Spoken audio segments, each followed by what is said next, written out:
Good morning, the honorable panel of judges, distinguished guests, ladies and gentlemen. Please let me introduce myself. My name is Endang Susilawati. I am the representative of the Provincial Prosecution Office of Special Capital District of Jakarta. Today, please allow me to give a speech entitled Legal Certainty, Humanis Toward Economic Recovery. Due to the COVID-19 pandemic, many countries, including Indonesia, have suffered an economic recession. Many countries try their best to revive their economy. As a result, the competition to attract investment in order to speed up economic recovery is very tight. One of the crucial instruments to achieve speedy economic revival is legal certainty. Legal certainty is a benchmark for business people or world investors to develop their business. In other words, the better the benchmark, the faster the forecast of economic recovery will be. Legal certainty is a legal guarantee from a state to provide fair justice and create order. Humanist legal certainty, which is based on human, moral, ethical value that grow and live in society, is a breakthrough in legal reform in Indonesia.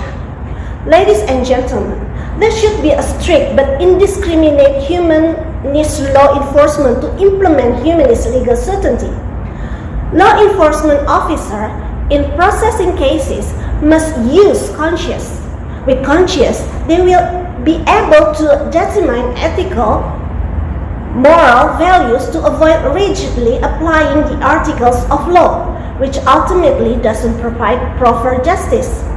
Law enforcement in Indonesia so far seems chaotic because the existing law enforcement is unequal and injures people's sense of justice.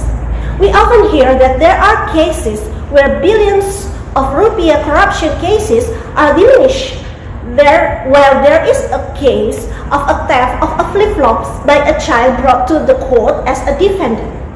Seeing this reality, the Attorney General Office, as the center of law enforcement in Indonesia, finally initiate a more humanly law enforcement process through a restorative justice approach.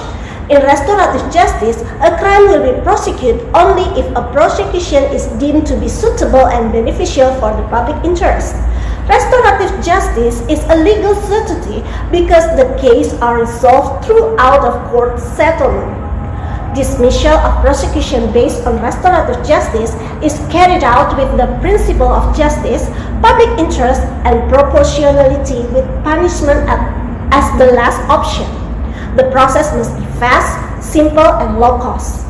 However, in terms of eradicating mega crime of corruption, the Indonesian Attorney General Office enforces law indiscriminately, like in Jiwasraya and the Asabri corruption cases, which are the major crimes that have tremendous destructive power to society and the state. The Attorney General Office of the Republic Indonesia took action against the perpetrators by demanding a high sentence in the form of life imprisonment and the death penalty and optimizing the seizure of assets belonging to the perpetrators in order to optimize economic recovery. Those legal measures taken by the AGO in upholding the certainty of human law are hoped to increase both public trust and world trust toward Indonesian government and law enforcement system. Furthermore, when public and world trust toward Indonesia is high, investors will not hesitate to invest in Indonesia, which can later on help Indonesian economic recovery. Moreover, those measures will turn the public's negative perspective to a positive one since they directly benefit society. Ladies and gentlemen, this is the end of my speech. Thus, before I end up my speech, I would like to say Hari Bhakti Adhyaksa Day. May we always remember where we came from and remember where we are going to. Thank you.